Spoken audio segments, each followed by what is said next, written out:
राधा जन्म कथा। राधा जी के जन्म की सबसे लोकप्रिय कथा यह है कि वृषभानु जी को एक सुंदर शीतल सरोवर में सुनहरे कमल में एक दिव्य कन्या लेटी हुई मिली। वे उसे घर ले आए, लेकिन वह बालिका आंखें खोलने को राजी नहीं थी। पिता और माता ने समझा कि ये देख नहीं सकती, लेकिन प्रभु लीला ऐसी थी कि राधा सबसे पहले श्री कृष्ण को ही देखना चाहती थी। अतः जब बाल रूप में भगवान श्री कृष्ण जी से उनका सामना हुआ तो उन्होंने आंखें खोली। एक अन्य कथा के अनुसार राधा द्वापर युग में श्री वृषभानु के घर प्रकट होती है। कहते हैं कि एक बार श्री राधा गोलोक बिहारी से रूठ गई। इसी समय गोप सुदामा प्रकट हुए। राधा का मान उनके लिए असहाय हो गया। उन्होंने श्री राधा की भर्त्सना की। इससे कुपित होकर राधा ने कहा, सुदामा, तुम मेरे हृदय को संतप्त करते हुए असुर की भांति कार्य कर रहे हो, अतः तुम असुर योनि को प्राप्त हो। सुदामा कांप उठे, बोले, गोलोकेश्वरी, तुमने मुझे अपने श्राप के नीचे गिरा दिया। मुझे असुर योनि प्राप्ति का दुख नहीं है, पर मैं कृष्ण वियोग से तप्त हो रहा हूं। इस वियोग का तुम्हें अनुभव नहीं है, अतः एक बार तुम भी इस दुख का अनुभव करो। द्वापर में श्री कृष्ण के अवतरण के समय तुम भी अपनी सखियों के साथ गोप कन्या के रूप में जन्म लोगी और श्री कृष्ण से बिलग रहोगी। सुदामा को जाते देखकर श्री राधा को अपनी त्रुटि का आभास हुआ और वे भय से कातर हो उठी।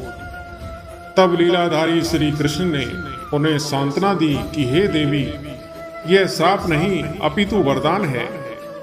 इसी निमित्त से जगत में तुम्हारी मधुर लीला रस की सनातन धारा प्रवाहित होगी, जिसमें नहाकर जीव अनंत काल तक कृत्य होंगे। इस प्रकार पृथ्वी पर श्री राधा का अवतरण द्वापर में हुआ। नृगपुत्र राजा सुचंद्र और पितरों की मानसी कन्या कलावती ने 12 वर्षों तक तप करके श्री ब्रह्मा से राधा को पुत्री के रूप में प्राप्ति का वरदान मांगा। इसके फलस्वरूप द्वापर में वे राजा वृषभानु और रानी कीर्तिदा के रूप में जन्मे। दोनों पति पत्नी बने।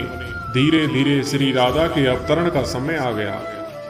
संपूर्ण ब्रज में कीर्तिदा के गर्भ धारण का समाचार सुख स्रोत बनकर फैलने लगा। सभी उत्कंठा पूर्वक प्रतिज्ञा करने लगे। वह मुहूर्त आया। भाद्रपद की शुक्ल अष्टमी चंद्रवासर मध्याह्न के समय आकाश मेघाच्छन्न हो गया। सहसा एक ज्योति प्रसूति गृह में फैल गई। यह इतनी तीव्र ज्योति थी कि सभी के नेत्र बंद हो गए। कुछ क्षण पश्चात गोपियों ने देखा कि 7 सहस्त्र शरत चंद्रों की कांति के साथ एक नन्ही बालिका कीर्तिदा मैया के समक्ष लेटी हुई है। उसके चारों ओर दिव्य पुष्पों का ढेर है। उसके अवतरण के साथ नदियों की धारा निर्मल हो गई। दिशाएं प्रसन्न हो उठी। शीतल मंद पवन अरविंद से सौभाग्य का विस्तार करते हुए बहने लगी। राधा नाम की महिमा अपरंपार है। श्री कृष्ण कहते हैं कि जिस समय मैं किसी के मुख से रास सुनता हूँ, उसे मैं अपना भक्ति प्रेम प्रदान करता हूँ, और धा शब्द के उच्चारण करने पर तो मैं राधा नाम सुनने के लोभ से उसके पीछे चल देता हूँ। कृष्ण जगत को मोहते हैं और राधा कृष्ण को। प्रश्न उठता है कि तीनों लोगों का तारा कृष्ण को शरण देने की सामर्थ्य रखने वाला ये हृदय उसी राधिका का है जो पहले राधिका बनी, उसके बाद कृष्ण की आराध्या हो गई। राधा को परिभाषित करने का सामर्थ्य तो ब्रह्म में भी नहीं। कृष्ण राधा से पूछते हैं, हे राधे, भागवत में तेरी क्या भूमिका होगी? राधा कहती है, मुझे कोई भूमिका नहीं चाहिए कान्हा, मैं तो तुम्हारी छाया बनकर रहूंगी। कृष्ण के प्रत्येक सृजन की पृष्ठभूमि यही छाया है। चाहे वह कृष्ण की बांसुरी का राग हो या गोवर्धन को उठाने वाली तर्जनी या लोकहित के लिए मथुरा से द्वारका तक की यात्रा की आसक्ति। अराधिका में आ को हटाने से राधिका बनता है। इसी आराधिका का वर्णन महाभारत और श्रीमद् भागवत में प्राप्त है और श्री राधा का नाम उल्लेख नहीं आता।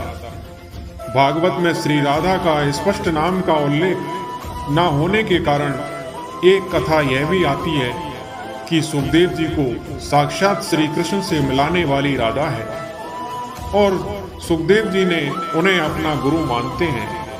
कहते हैं कि भागवत के रचयिता सुखदेव जी राधा जी के पास सुख रूप में रहकर राधा राधा का नाम जपते थे। एक दिन राधा जी ने उनसे कहा कि हे सुख, तुम राधा के स्थान पर श्री कृष्ण कृष्ण का जाप किया करो। उसी समय भगवान श्री कृष्ण आ गए।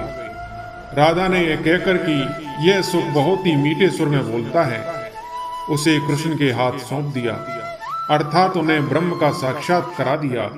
इस प्रकार श्री राधा सुखदेव जी की गुरु है और वे गुरु का नाम कैसे ले सकती थी।